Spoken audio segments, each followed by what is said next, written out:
তো hey guys, welcome back to my channel. তোমরা কেমন আছো? আশা করছি তোমরা তোমাদের বাড়িতে সকলে ভালো আছো। আমিও কিন্তু বেশ ভালো আছি। তো দেখো, ঘুম থেকে উঠেই কিন্তু বেরিয়ে পড়লাম বাইরে। মানে সবে মাত্র কিন্তু আমি এখন বিছানা থেকে উঠে এলাম। আর উঠে কিন্তু সোজা এলাম এখানটায় ফুল গাছে। এবার ফুল গাছের সমস্যা আমার একটাই, ফুল গাছগুলো আমি লাগিয়েছি, আমার বাড়ির ফুল গাছ। প্রতিদিন ফুল ফোটে কিন্তু আমি একটাও ফুল পাই না।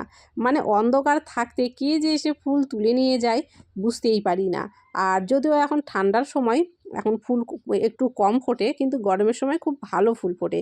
কিন্তু ফুল পাওয়াটা একদমই মুশকিল হয়ে যায়, যেহেতু বাড়ির বাইরে গাছ, কে কখন ফুল তুলে নিয়ে যাচ্ছে বলা দুষ্কর। তো যাই হোক, অনেক খুঁজে খুঁজে দুটো ফুল মাত্র এইখানটায় পেলাম। একটা হচ্ছে লাল জবা আর একটা পেলাম ঘিয়ে কালারের জবা।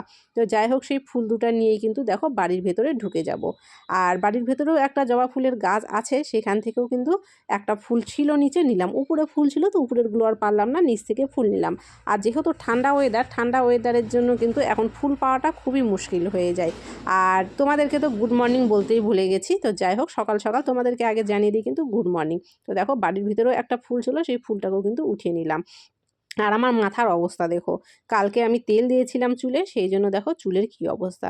তো যাই হোক, ফুল টুল তুলে বাসি ঘরের কাজকর্ম করে স্নান ধ্যান করে নিলাম। আর যেহেতু তেল দিয়েছিলাম সেই জন্য এখন কিন্তু স্নান করার সময় শ্যাম্পু করে নিলাম।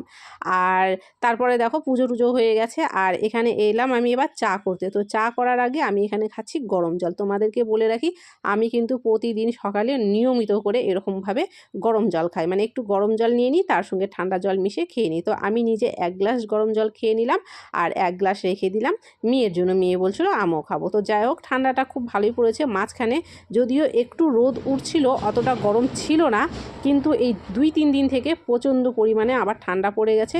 মানে সূর্য দেখা যাচ্ছে না, চারিদিকে কুয়াশা আর ঠান্ডা। আর এখানে দেখো, তারপরে চা নিয়ে বসে পড়লাম। তো চাটা খেয়ে নিয়ে কিন্তু উঠে তারপরে চলে যাব সোজা কিন্তু রান্নাতে। মানে রান্নাটা একদমই দেরি করতে ভালো লাগে না, সকাল সকাল রান্না করে অভ্যেস হয়ে গেছে, সেই জন্য বেলা হয়ে গেলে রান্নাটা একদম বিরক্ত লাগে।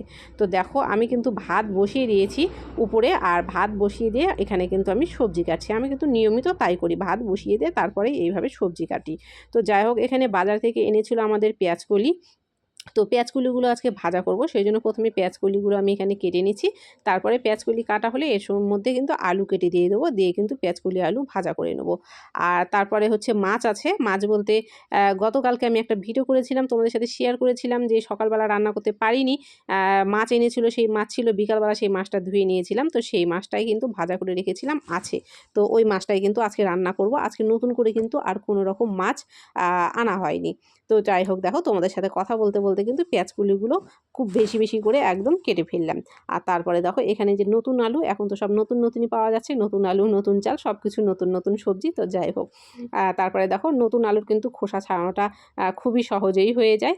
তো তারপরে এখানে কিন্তু এলাম রান্না করতে। রান্না বলতে পেঁয়াজকলি আলুটাই কিন্তু আমি এখানে ভাজা করছি।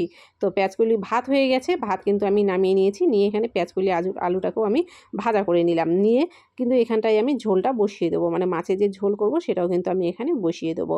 আর তোমাদেরকে বলে রাখি, যেহেতু কালকে ইলিশ মাছ এনেছিল, তো ইলিশ মাছের মাথাগুলো ছিল। আর ইলিশ মাছের মাথা দিয়ে কচুর ঘাটি খেতে কিন্তু মানে প্রচণ্ড পরিমাণে ভালো লাগে। আর সেই জন্য দেখো, বাড়ির পেছনে, মানে আমাদের বাড়ির পেছনে খুব সুন্দর কচু হয়েছিল, মানে একদম কচি কচি। কচুর মাঝখানের যে পাতাগুলো হয় একদম কচি কচি। তো সেগুলো দেখো, আমি দেখে দেখে এগুলো কেটে নিয়ে আসলাম বাইরে থেকে। তো কচু কাটার ভিডিওটা আমি আর বাইরে করিনি, যেহেতু বাইরে প্রচণ্ড ঠান্ডা ছিল, সেই জন্য আর সেখানে ফোনটা আর কি নিয়ে গেলাম না, ইচ্ছেও করছিল না। তো কচুটাকে আমি কেটে নিয়ে চলে আসলাম ঘরে। আর এখন দেখো, এটাকে কেটে নিচ্ছি, নিয়ে কিন্তু কচুটাকেও আমি রান্না করব। আর আজকে আমি যে ইলিশ মাছের মাথা দিয়ে কচুটা রান্না করব, এইভাবে কিন্তু ইলিশ মাছের মাথা দিয়ে কচু খেতে আমার তো প্রচণ্ড পরিমাণে ভালো লাগে। তোমাদের কার কার ভালো লাগে অবশ্যই কমেন্ট করো। আর কচুতে দেখো একটু লঙ্কার পরিমাণটা বেশি দিতে হয়। আমি কিন্তু কচুতে শুকনো লঙ্কা দিই না, আমি কাঁচা লঙ্কা দিয়ে কচুটা রান্না করি। তো প্রথমে কাঁচা লঙ্কাগুলো গরম তেলের উপরে দিয়ে লঙ্কাটাকে একটু ভেজে নিয়ে তারপরে দেখো কচুর শাকগুলো কিন্তু সবটুকু এখানটায় দিয়ে দিলাম। দিয়ে কিন্তু তারপরে কচুটাকেও আমি রান্না করে নেব। আর কচু রান্না করা খুবই সহজ, এটা যে কেউ পারে, এখানে বলার মতো কিছুই নেই। শুধুমাত্র লবণ দাও, হলুদ দাও, মিষ্টি খেতে চাইলে একটু চিনি দাও, না হলে কোনো দরকার নেই।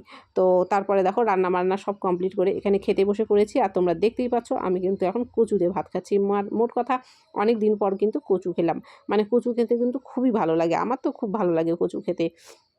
তো তারপরে দেখো, খাওয়া দাওয়াটা কিন্তু সবাই মিলে সেরে নিলাম, নিয়ে তারপরে গ্যাস মুছলাম। তারপরে এখানটায় এই যে এঁটো ঘরটা ছিল যেখানে বসে আর কি খেলাম, সেই ঘরটাকে মুছলাম। আর যেহেতু ওয়েদারটা ঠান্ডা ঠান্ডা, বারান্দার মধ্যে না একটু জল পড়লেও কেমন বিরক্ত লাগতেছে, সেই জন্য ঘরটার সাথে সাথে বারান্দাটাকেও মুছে নিলাম। তারপরে দেখো চাদর গায়ে দিয়ে কিন্তু বাসন মাজতে খুব বিরক্ত হয়। আর দেখো কতগুলো বাসন এখানে বেরিয়েছে। তো যাই হোক, বাসন মাজতে অলরেডি কিন্তু আমি এখানটায় বসে পড়লাম। আর অনেকগুলো বাসন বেরিয়েছে, রান্না করেছিলাম সেই বাসন, তারপরে দেখো খাওয়ার বাসন। আর ঠান্ডার সময় সবথেকে বিরক্তকর কাজ হচ্ছে এই বাসন মাজা। মানে বাসন মাজতে গেলে জলটা ঘেঁটে ঘেঁটে বাসনটা মাজতে হয়, বাসন ধুতে হয়, এটা হচ্ছে সবথেকে বিরক্তিকর কাজ। কিন্তু এই কাজটাই কিন্তু আবার বেশি হয় সারাদিন, সকাল থেকে শুরু করে সারাদিন রাত পর্যন্ত কিন্তু দেখবে কোনো না কোনো বাসন বের হচ্ছে আর সবসময় মাজতে হচ্ছে। এইটা কিন্তু সবথেকে বিরক্ত লাগে। তো যাই হোক, আজকের মতো কিন্তু ভিডিওটাকে এখানেই শেষ করছি।